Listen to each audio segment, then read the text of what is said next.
नमस्कार दोस्तों, journey with अखिल में आपका हार्दिक स्वागत है।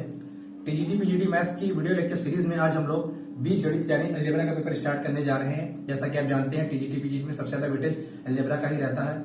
8 से 10 चैप्टर है इसमें आपके, तो उसमें आज हम लोग जो है सेकंड एंड सीरीज मतलब अनुक्रम और श्रेणी पहला चैप्टर स्टार्ट करने जा रहे हैं। तो पहला हमारा टारगेट ये रहेगा कि पहले हम जो हमारा यूपी बोर्ड की बुक है, जो सिलेबस है 11-12 का, उसके चैप्टर पहले किए जाए और उसके बाद जो आपके प्रीवियस ईयर में पूछे गए क्वेश्चन है उनको सॉल्व किया जाए। तो पहले हम यहाँ पर क्या करेंगे, पूरा चैप्टर को समझेंगे, उसके क्वेश्चन को सॉल्व करेंगे, एग्जाम्पल को सॉल्व करेंगे और उसके बाद जो हमारा बेसिक कॉन्सेप्ट पूरा बिल्ड हो जाएगा, बन जाएगा, उसके बाद हम जाकर जो है प्रीवियस ईयर क्वेश्चन को करेंगे। आपके कॉम्पिटेटिव एग्जाम में जो पूछे गए क्वेश्चन है उनको सॉल्व करेंगे और साथ में जो आपके यूपी टीजीटी और पीजीटी में प्रीवियस पूछे गए क्वेश्चन है उनको भी सॉल्व करेंगे। तो चलिए जर्नी स्टार्ट करते हैं।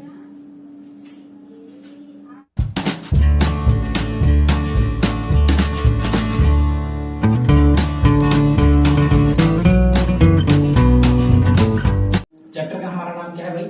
अनुक्रम और श्रेणी।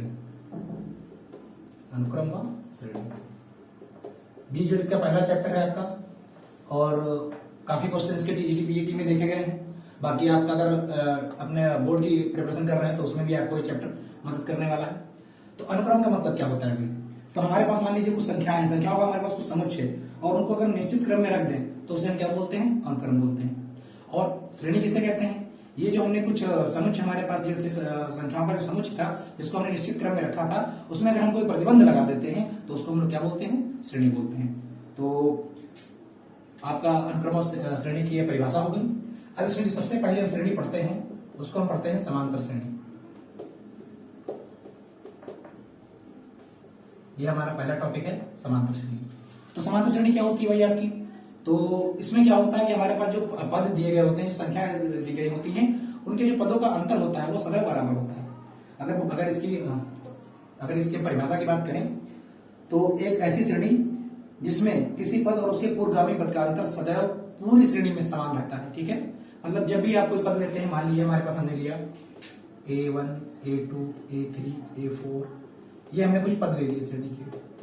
तो अगर हम कह रहे हैं कि ये समांतर श्रेणी में है तो इसमें इसका और इसका अंतर, इसका और इसका अंतर, इसका और इसका अंतर सदैव बराबर होगा। मतलब हमेशा इनके बीच में जो अंतर होता है वो बराबर होता है। बस ये सिंपल सा तरीका है पहचानने का। अगर कोई हमें श्रेणी दी गई और हमसे कहा गया भाई समांतर श्रेणी है कि नहीं है, तो हम उसमें क्या करेंगे, हमेशा बाद वाले पद में से पहला पद घटाकर 2-3 बार चेक करते चले जाएंगे जितना हमें दिया होगा। अगर सब जगह पर अंतर समान आ रहा है तो हम बोल देंगे समांतर श्रेणी है। ठीक है, इसको अर्थमेटिक प्रोग्रेशन बोलते हैं, मतलब एपी। ये हमारी क्या हो गई भाई? पहचान।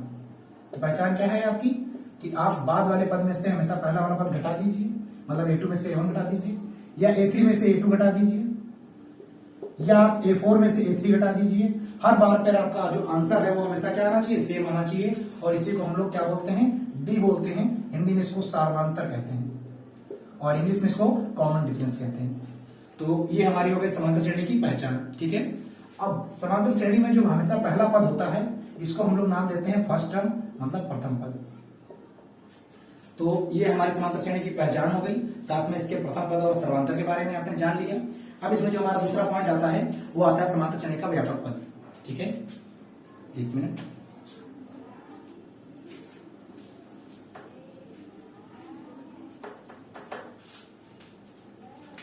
तो ये 1.1 था आपका डेफिनेशन।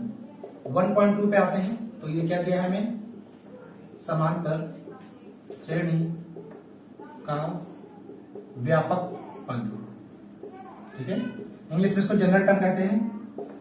तो जो इसके लिए जो हम फार्मूला यूज करेंगे, nवां पद बोलकर, nवां पद बराबर a प्लस n-1 और इंटू में t, मतलब d आपका। ठीक है, ये आपका फार्मूला हो गया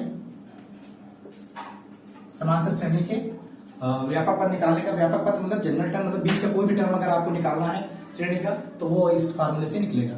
अब इस फार्मूले में कौन क्या चीज है ये भी जान लीजिए। इसी को nवां पद बोलते हैं, इसी को हम अंतिम पद भी बोलते हैं। अब इस nवें पद का मतलब क्या है? मान लीजिए हमें कोई एग्जाम्पल के तौर पर आपको समझाते हैं जिससे आपको ये समझ में आ जाएगा व्यापक पद है क्या। हमारे पास मान लीजिए कोई श्रेणी दी गई है 2, 4, 6, 8, 10 ... ठीक, हमसे कहा कि भाई इस समांतर श्रेणी का व्यापक पद निकालिए। तो इससे पहले तो हम ये देखें कि समांतर श्रेणी है कि नहीं, पहचान करना हमने आपको बताया था। बाद वाले टर्म से हमेशा पहला वाला टर्म घटाइए और अंतर हमेशा सेम आना चाहिए। 4 में से 2 गए, 2 ही बचेगा।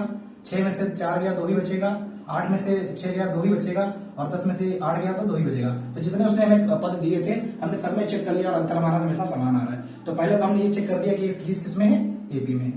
अब एपी में होने के बाद इस एनवे पद का मतलब क्या है, व्यापक पद का मतलब क्या है। मान लीजिए उसने कहा कि भाई आप इसका 20वां पद निकालिए, इस सीरीज का 20th टर्म निकालिए क्या होगा, 20वां पद निकालिए क्या होगा।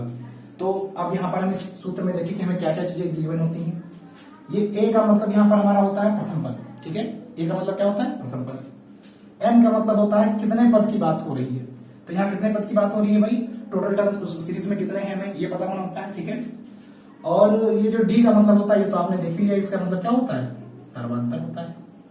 तो अगर हम इस क्वेश्चन से 20वां पद निकालना चाहें तो हम उस 20वें पद को नाम क्या देंगे, हम लिखेंगे यहाँ पर A20 इक्वल टू, जिसको एनवा पद बोलते हैं, ठीक है, टीएन भी बोलते हैं, T20 भी लिख सकते हैं आप।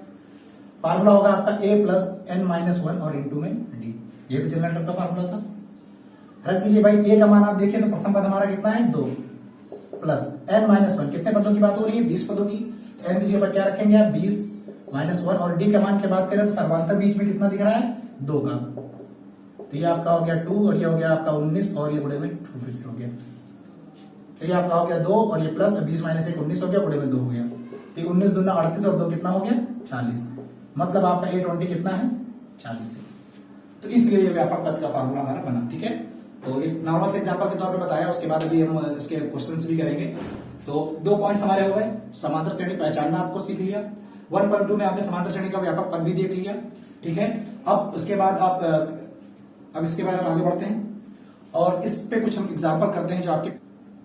तो 1.2 आपका जो व्यापक पद है, ठीक है, जनरल टर्म जिसको बोलते हैं, इन पर हमारे कुछ क्वेश्चंस हैं जिनसे हमारा एक कॉन्सेप्ट और क्लियर हो जाएगा।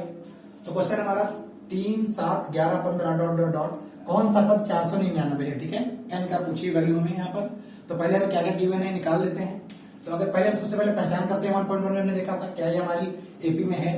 तो भाई 7 में से 3 गया 4 बचा, 11 में से 7 गया 4 बचा, 15 में से 11 गया 4 बचा। हर जगह पर हमारा सर्वांतर बराबर है, मतलब ये हमारी एपी है, ठीक है।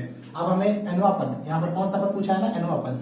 तो एनवा पद के लिए हमें क्या क्या चाहिए, एनवा पद।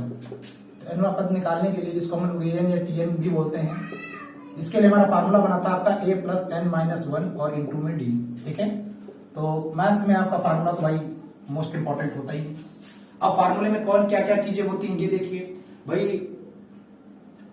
तो यहां पर क्या क्या चीजें देखिए, एक तो हमारे पास AN है, एक हमारे पास A है, एक हमारे पास N है, और तीसरी चीज हमारे पास एक हमारे पास D है, ठीक है। तो ये 4 चीजें हैं।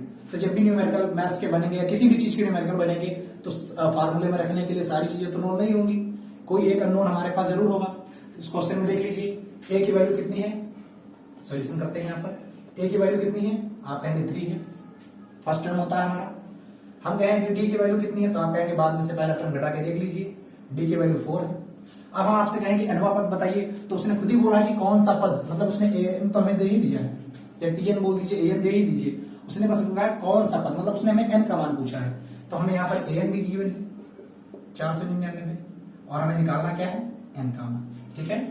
तो देखिए 4 चीजें थी हमारे उसमें फार्मूले में, 3 हमें गिवन है, 1 नहीं पता है, फार्मूले में रखेंगे और सिर्फ इजी कैलकुलेशन करनी है आपको। तो करते हैं यहाँ पर। तो हम फार्मूला हमारा क्या था भाई, a n equal to a plus n minus 1 और इंटू में डी।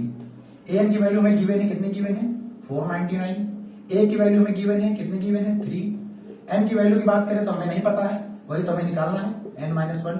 डी की बात करें तो डी भी हमें गिवन है कितना 4, तो अब मल्टीप्लाई कर लीजिए भाई, आप ये 3 हो गया, ये आपका 4n हो गया और ये माइनस का 4 हो गया, ये आपका 499 हो गया। सॉल्व कर लेते हैं। तो लेफ्ट में आपका 499 चल रहा है, राइट में आपका ये 3 माइनस 4 करेंगे, मतलब 4 माइनस 3 करेंगे, माइनस का 1 बचेगा, और ये माइनस 1 उधर जाएगा तो प्लस का 1 हो जाएगा। तो ये आपका इधर आकर हम डायरेक्ट या पहले एक स्टेप पे कर लेते हैं, 4n माइनस 1 बचेगा, ये तो होगा भाई। अब इस 1 को इधर ले आइए तो ये आपका 500 हो गया और ये आपका 4n हो गया। हमें वैल्यू इसकी चाहिए n की, तो ये मल्टीप्लाई में मल्टीप्लाई जाता है, साइड चेंज करता है तो डिवाइड हो जाता है, तो ये आपका 500 हो जाएगा और अपॉन में 4 हो जाएगा, ठीक है। तो यहां से आप इसको काट दीजिए, तो ये आप कितना आ जाएगा 4 एकम 4, 4 ठीक है 125। मतलब 125वां पद जो है हमारा वो 499 होगा। ठीक है, तो ये हमारे किस पे था भाई, व्यापक पद पे था।